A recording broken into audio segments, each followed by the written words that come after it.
Bonjour à tous et bienvenue à cette émission d'Info Warwick. Pour cette troisième émission de la saison, je me trouve au Parc canin de Warwick puisque je vais y rencontrer Gabrielle et Andréane de la Société protectrice des animaux d'Arthabasca pour discuter des différents services qu'ils offrent à nos citoyens.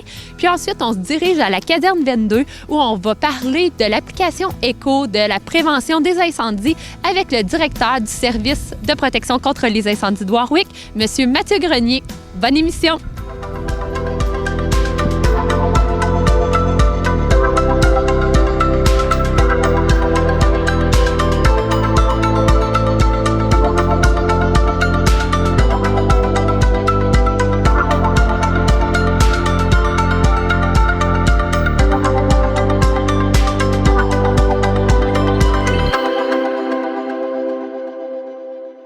Bonjour Gabrielle, merci d'avoir accepté mon invitation.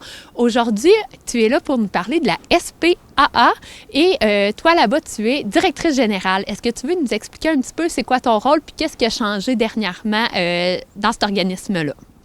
Certainement. Effectivement, c'est très nouveau. Dans le fond, je suis en poste depuis janvier, là, Okay. Donc ça fait même pas un an encore. Bienvenue, félicitations pour merci, le poste. Merci. Effectivement, cette année, dans le fond, je suis rentrée en poste et ça n'a pas été très long. Tout a été vite chamboulé. Hein. Ouais. Je voulais des défis. J'en ai eu avec la COVID et tout ça. Ça a Oui. été un petit peu difficile. Partout, dans tous les domaines, c'était compliqué, mais avec le domaine des animaux, c'était pas facile parce que nous, on peut pas dire, on revient dans 2 semaines, on arrête, on peut pas arrêter. On met pas ça sur pause, là. Non, du tout. Donc, c'était difficile. Et puis, l'arrivée des animaux a quand même été en très grand nombre. Au début, avec la désinformation, les gens qui ont pris peur un petit peu. OK. Donc, on a eu beaucoup d'abandon. Les gens avaient peur de la transmission Ouais. par le contact de l'animal. Effectivement, OK. on a eu un petit peu de tout là, au départ. Et par la suite, déjà qu'on avait nos grosses périodes après ça qui sont arrivées, on a suivi les périodes de déménagement et tout ça. Donc, ça a été une très, très, très grosse période. La SPA, maintenant, Arthabasca compte 29 municipalités. On a quand même plusieurs municipalités qui se sont ajoutées dernièrement. Donc, ça fait en sorte qu'on dessert beaucoup plus de personnes. Donc, effectivement, beaucoup plus d'animaux aussi qui peuvent entrer en même temps. Il y a énormément de changements qui ont eu lieu là, en peu de temps. On a refait le changement d'image, changement de logo, changement de couleur, nouvelle équipe aussi. D'ailleurs, c'est super beau ce que vous avez fait. Oui.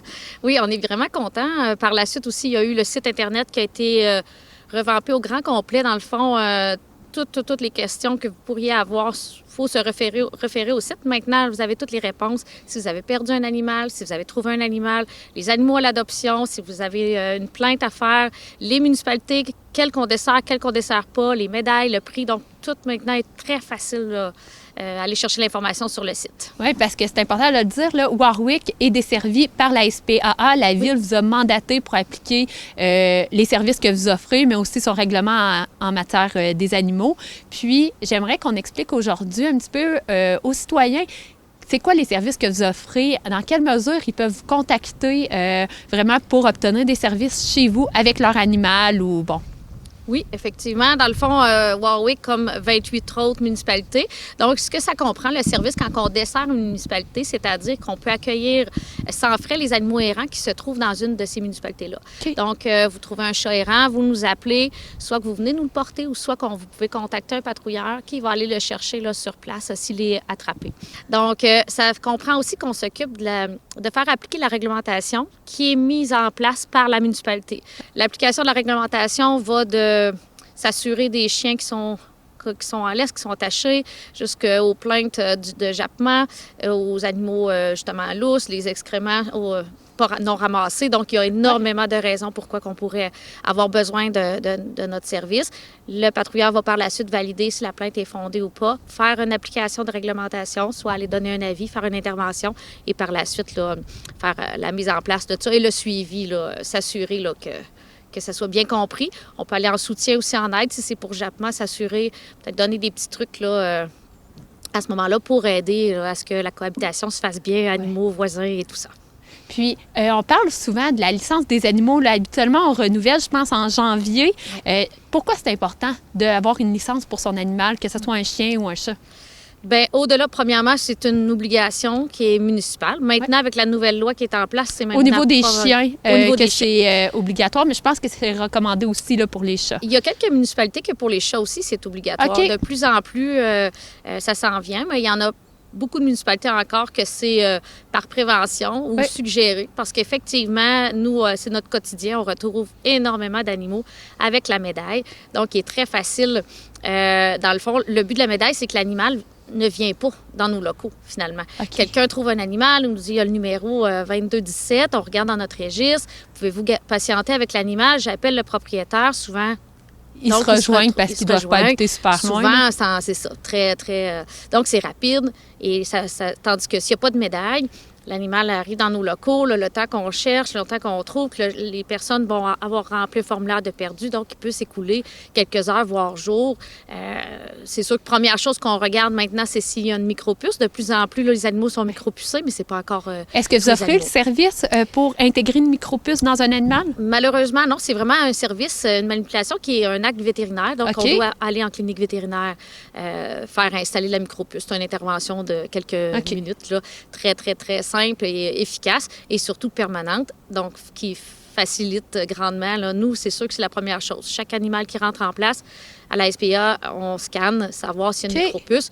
Pour nous, quand ça fait bip-bip, c'est très facilitant. Oui. Puis quand on perd un de nos animaux, c'est quoi le premier step à faire? Ça devrait être quoi la première étape en place? Est-ce que c'est de l'écrire sur notre page Facebook comme on voit beaucoup de gens le faire? Non, c'est sûr que ça peut être un complément. Vous pouvez utiliser. Par contre, première chose à faire, c'est bien sûr d'aller sur le site, remplir maintenant le formulaire « J'ai perdu mon animal ». Donc, il y a les détails. Vous l'avez perdu où, depuis quand? Est-ce qu'il y avait un collier? Est-ce qu'il y a une micropuce, justement?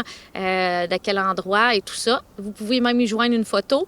Nous, automatiquement, ça va être ajouté dans les cartables d'animaux perdus. Donc, chaque animal qui va entrer dans le refuge va pouvoir être comparé avec ce registre-là. Et puis, on peut appeler rapidement. Donc, c'est vraiment important. Première chose à faire, on contacte, on remplit le formulaire « J'ai perdu mon animal ». On essaie toujours, là, quand les animaux arrivent errants, de prendre les photos, de le mettre sur notre page Facebook et non sur notre site.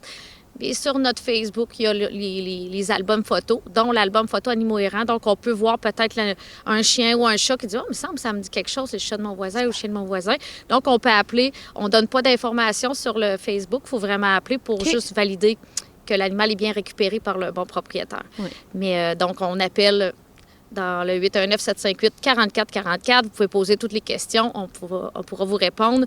Mais vraiment, première chose à faire, on remplit le formulaire. Parfait. Puis, quand on récupère un animal errant, puis vous avez des heures d'ouverture parfois plus limitées, qu'est-ce qu'on fait si vous êtes fermé?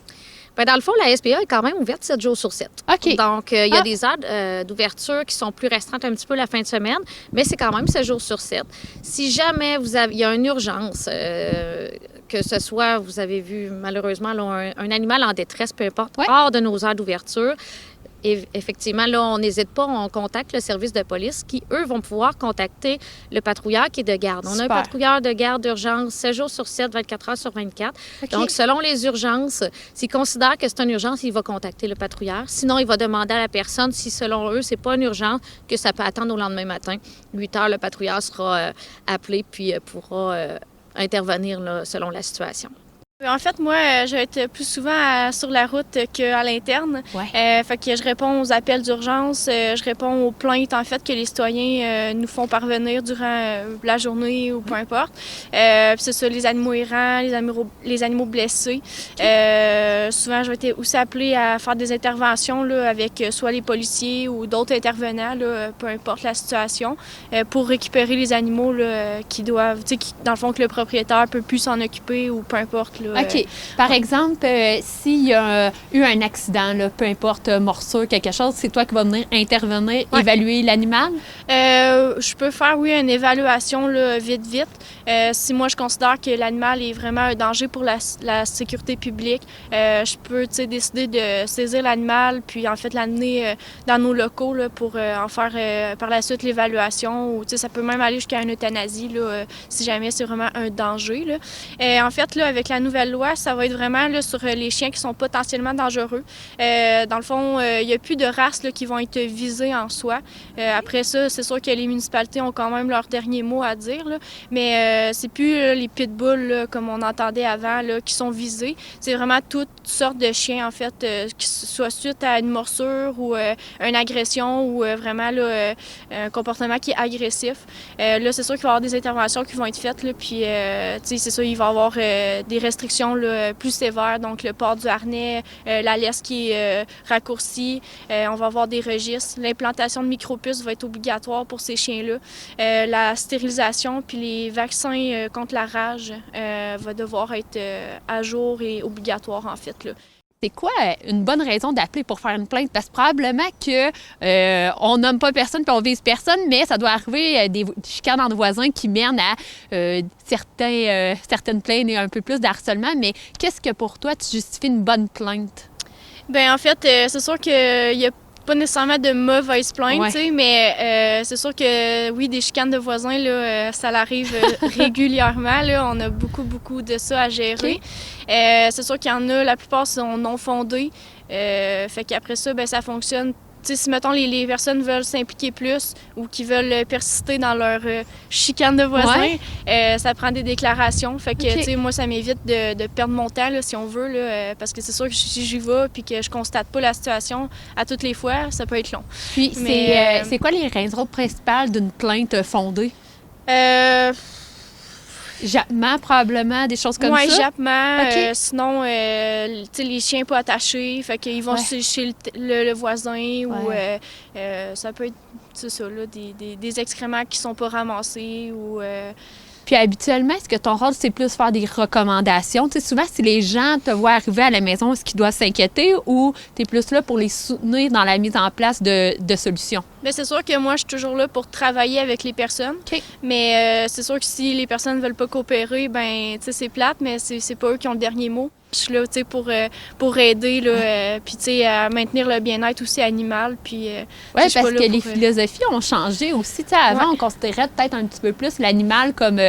C'était considéré comme un objet, en fait. Ouais. Mais ça l'a changé, là. Fait que c'est sûr que aussi au niveau de la réglementation, tu sais, les chiens qui sont hébergés à l'extérieur principalement, c'est sûr que les conditions là, minimales de l'animal, ils vont changer.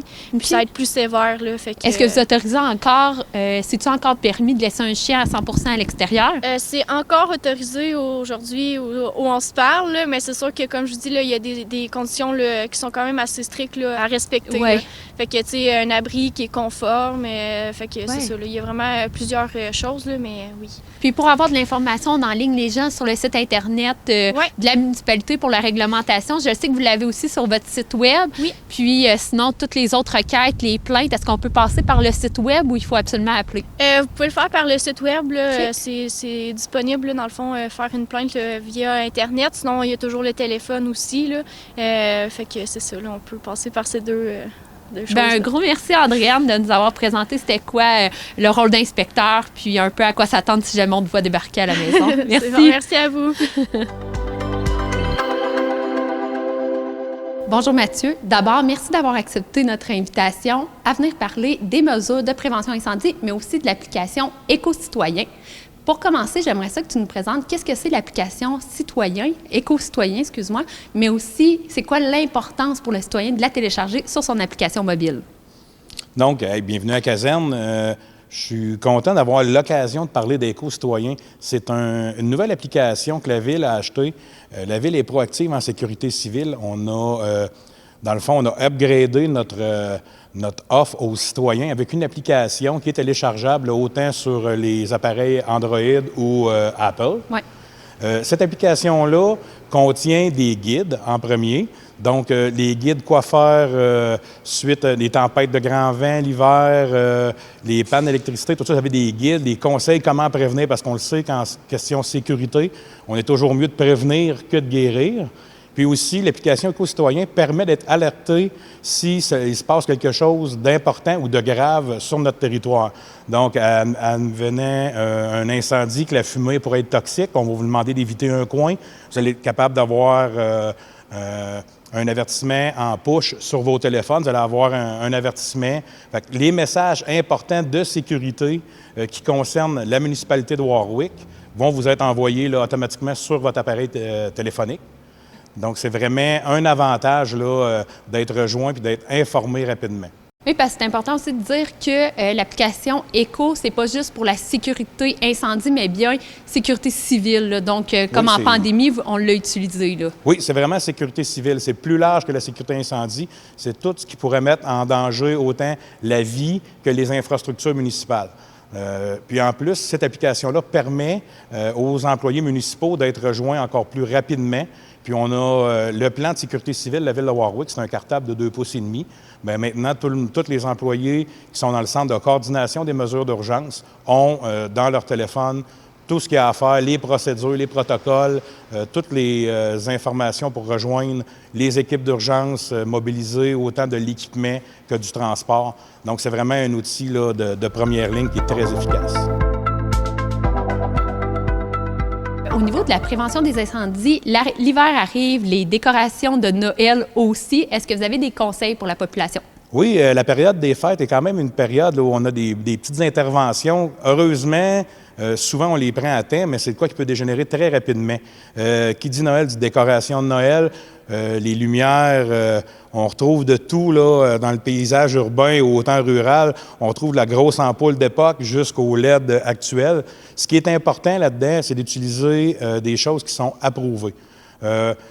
Exemple de choses qu'on retrouve, qu'on peut quasiment appeler une cochonnerie, ces super petites cordes-là qui coûtent pas cher, qu'on retrouve dans les magasins à 1 $, ne sont pas approuvées ULC ou CSA. C'est important que tout l'équipement électrique soit approuvé CSA ou ULC. Ça prouve qu'ils rencontrent les normes canadiennes en sécurité pour l'électricité. Fait que souvent, ils vont être importés d'autres pays où les normes sont vraiment plus basses qu'au Canada. Puis ça passe au travers des mailles du filet et se ramasse sur le marché. Ah, bien, c'était ça ma question. Si c'est en vente, habituellement, c'est parce que c'est approuvé. Théoriquement. Okay. Mais reste que la quantité de choses qui s'importent au pays, qui viennent de l'extérieur, c'est des choses qui ne sont pas dispendieuses. Fait que 99,9 % du temps, c'est des choses qui sont faites là, à l'étranger. Donc, même chose pour ça, on en retrouve partout, ces comptoirs derrière les téléviseurs, tout ça. Ces choses-là vont chauffer parce qu'on demande trop de puissance. Si vous voyez de la décoloration sur des branchements électriques, ou une déformation, là, c'est un signe que ça chauffe. Il faut vraiment s'en débarrasser. Donc, si on utilise des rallonges électriques, c'est important de toujours utiliser des prises comme ça. En français, le nom m'échappe, ce qu'on appelle une power bar, qui est équipée d'un disjoncteur dessus. Donc, ça, c'est sécuritaire. Ça, derrière, vous allez retrouver l'information que c'est approuvé UL ou CSA. Même chose, il n'y a aucune ampoule, aucun globe qui est conçu pour être allumé en permanence 24 heures sur 24. Donc, on utilise des minuteries. Celle-ci, c'est une minuterie intérieure. À l'extérieur, on utilise de l'équipement qui est conçu pour l'extérieur. Si vous mettez ça à l'extérieur, l'eau s'infile dedans, ça provoque des court-circuits. Soit ça va faire une défectuosité électrique, mais ça peut aussi faire un début d'incendie. Donc, c'est des petites choses comme ça là, qui sont vraiment à penser, à mettre de l'avant. À l'extérieur, on en voit beaucoup. Il y a vraiment des lumières intérieures, des lumières extérieures. Ça vaut à peine. La différence de prix n'est vraiment pas énorme, mais de mettre les bonnes choses aux bons endroits. Est-ce que vous avez des conseils concernant le bois de chauffage intérieur? Oui, bien justement, la période hivernale, c'est le chauffage au bois qui est vraiment populaire dans notre région. Okay. Ce qui est important de se rappeler, un système de chauffage au bois, ça prend du bois, on prend du bois franc, du bois dur, qui est vraiment bien séché. Ça va éviter l'accumulation de kérosote là, dans les systèmes de chauffage de maison. Chose qu'on rencontre de plus en plus souvent, on a souvent des plaintes de résidents parce que les fumées sentent mauvais. Donc, même chose, un appareil, un poêle, on ne fait pas brûler de déchets, de plastique, de restants de table. C'est uniquement du bois qui va à l'intérieur. Conseil, si vous utilisez un chauffage au bois, vous devez allumer avec du petit bois, faire chauffer votre poêle, chauffer votre cheminée. Une chose que les gens négligent souvent, c'est la température de la cheminée. Ils se vendent des petits thermomètres qu'on met sur la cheminée. Une fois que notre cheminée a atteint 200 Celsius ou proche de 400 Fahrenheit, c'est facile à retenir 200, 400. 200 Celsius, 400 Fahrenheit, Notre poêle est assez chaud. Là, on met nos bûches, puis on peut chauffer avec ça. Un poêle qui est trop étouffé, qui manque d'air, ça va faire une fumée à l'extérieur qui va être très visible, elle va être grise. Ça, c'est si le foyer n'est pas assez chaud, c'est ça? Si c'est pas assez chaud, s'il est trop fermé, si on y coupe trop son air en pensant économiser du bois, on brûle pas bien nos gaz, notre fumée. Parce que ce qui brûle, là, un morceau de bois se transforme par la chaleur, puis il va devenir un gaz. C'est le gaz qui brûle et qui crée la chaleur. Donc, si on ne donne pas le bon mélange d'air, on n'obtient pas la chaleur, on encrasse notre cheminée. Vous allez voir, les fumées vont être grises, vont être brunes. Un poêle qui est bien chauffé, la fumée à l'extérieur est presque invisible. Donc, on élimine les problèmes d'odeur, on élimine les problèmes de particules dans l'air. Quand c'est froid, humide, l'hiver, on se promène dans les rues, ça sent fort le chauffage, mais c'est parce que les appareils de combustion ne sont pas soit bien entretenus ou pas bien chauffés. Petit fait banal, là, un poêle qui est mal chauffé, qui n'est pas assez chaud, qu'on coupe trop l'air, on gaspille 50 % de la capacité du bois. Fait que dites-vous, si dans une année, vous achetez 1 000 $ de bois, là, à 100 $ la corde, vous achetez 1 000 $ de bois, mais que vous chauffez mal, bien, vous en achetez carrément 500 $ par la cheminée. Quand même. Fait que si votre fumée n'est pas assez chaude, n'est pas bien brûlée, vous polluez et vous jetez de l'argent par les fenêtres. Fait que c'est un petit détail. Bois sec, on chauffe notre poêle suffisamment, puis on évite beaucoup de problèmes là, de créosote et de feu de cheminée. Au niveau de l'hiver qui approche, est-ce que vous avez des conseils avec les bornes fontaines? Je sais que des fois, on peut aller déneiger autour. Est-ce qu'il y a d'autres conseils comme ceux-là? Bien, oui, les bornes fontaines, on invite, on demande des fois la collaboration des citoyens. Oui, la ville passe pour dégager les bornes fontaines, mais on s'entend que la priorité est sur les trottoirs, sur les rues. Et une fois que ça c'est fait, une fois que la tempête est passée, les employés municipaux vont dégager les bornes fontaines. Mais histoire, si vous avez l'énergie pour courir quelques kilomètres par jour, prendre l'appel, dégager la borne fontaine proche de votre maison, bien, dites-vous que c'est à vous qu'elle va servir en premier. Les pompiers vont utiliser pour vous. Fait que ça, c'est une bonne chose. Sinon, les fenêtres de sous-sol, vous avez des enfants qui dorment dans le sous-sol, mais c'est important de dégager les fenêtres de chambre. Il ne faut pas laisser la neige s'accumuler, il faut vraiment faire de l'espace. Si jamais il y a un incendie, il faut que tu sois capable d'évacuer par une fenêtre ou de permettre aux pompiers d'aller les chercher par une fenêtre.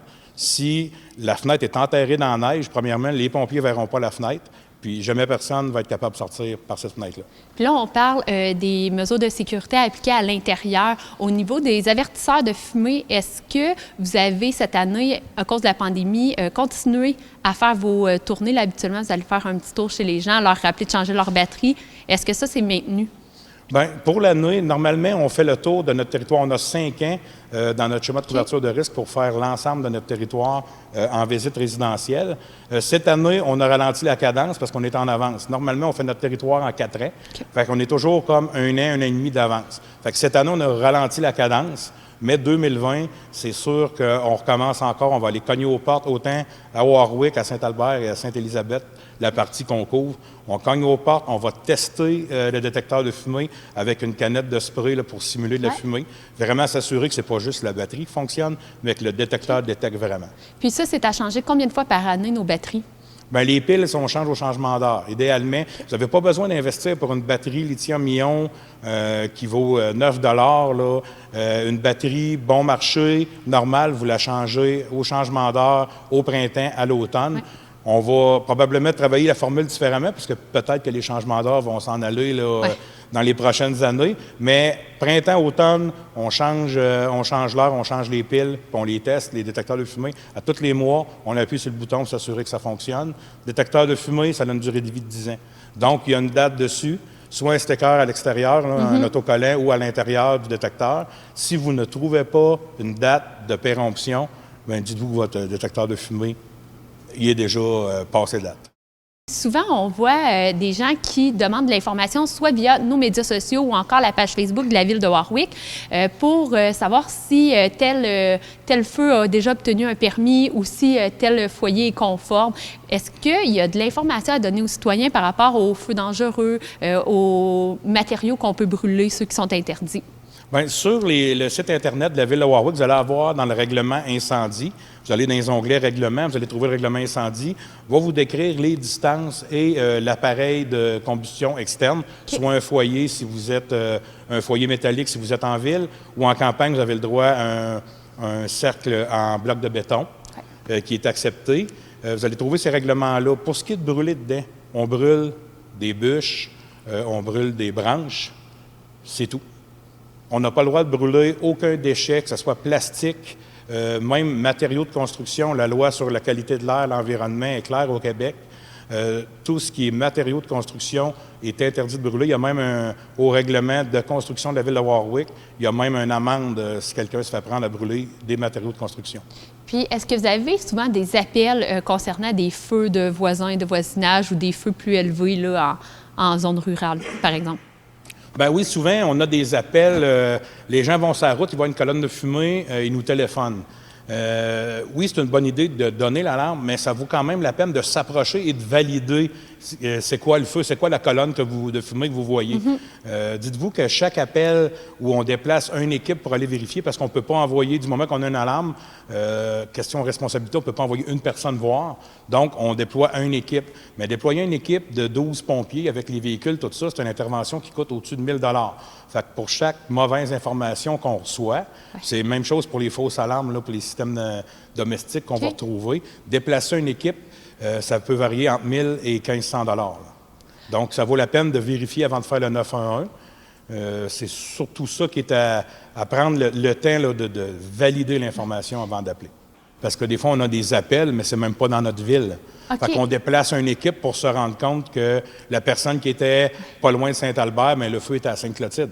OK. Fait que c'est aussi loin que ça, mais c'est sûr que quand on s'en va en auto, on a le réflexe, c'est facile, on a le cellulaire, on fait 911, on appelle, mais ça occasionne des frais, puis en bout de ligne, ben, c'est l'ensemble des citoyens qui payent avec le taxe. Bien, un gros merci, Mathieu, d'avoir répondu à nos questions aujourd'hui. Ça fait plaisir. C'est déjà tout pour cette émission d'Info Warwick. J'espère que vous avez aimé le contenu et qu'on vous a donné envie de télécharger l'application Éco-Citoyen pour recevoir les alertes directement sur votre cellulaire. On vous invite à ne pas oublier de renouveler votre licence pour vos animaux via le site Internet de la SPA Arthabasca. Je vous remercie d'avoir été à l'écoute et je vous souhaite un joyeux temps des fêtes.